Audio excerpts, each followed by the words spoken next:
The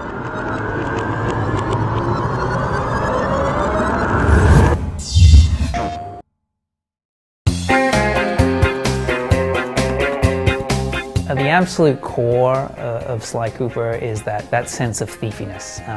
Sly himself is just, he's such a great, master thief, and having that sense like something that somebody else doesn't, you're up to no good, you're gonna take these guys down, all that kind of stuff. That's really at the absolute, atomic level.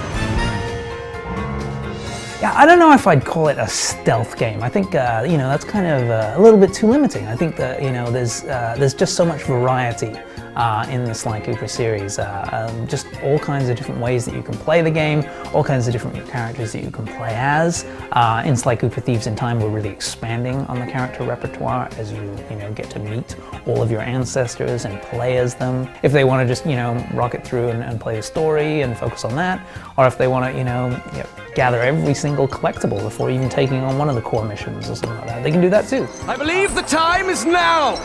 Let us rush forward. Essentially, whenever you go back and to these time periods, you discover that something's obviously come along. Somebody else has the ability to move through time. And is going back and essentially rewriting the Cooper history. Playing as Sly Cooper's ancestors is a whole new experience. They're not clones of Sly. They're not just the same set of behaviors and abilities in a different time period. There's all kinds of things that weren't illustrated in the Thievius Raccoonus, and they're essentially an expansion of Sly. They're not essentially a reduction of his ability. There are going to be new things that you're going to learn how to do, and new challenges that you can overcome now that you've gotten those abilities. Originally, there was a thief net and those kind of collectibles, and then you had bottles. Then we're also incorporating treasures, and then there's at least 2 or 3 more layers of collectibles that you're going to be expanding on as you play through the game. So there is a whole lot of stuff. The Sly Cooper experience. I mean, at its core, I sometimes look. There's a lot of games out there right now which follow this sort of ramp. You get a character, he gets an ability, you expand upon that.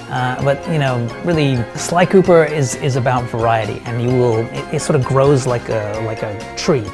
With various different branches. You can play the game in multiple different ways. You'll gain a new ability which will give you new access to this area, so you can play the game like that. You'll also unlock new characters, and that'll give you another ability that will take you off in this direction, and just all kinds of different ways that you can experience Sly Cooper.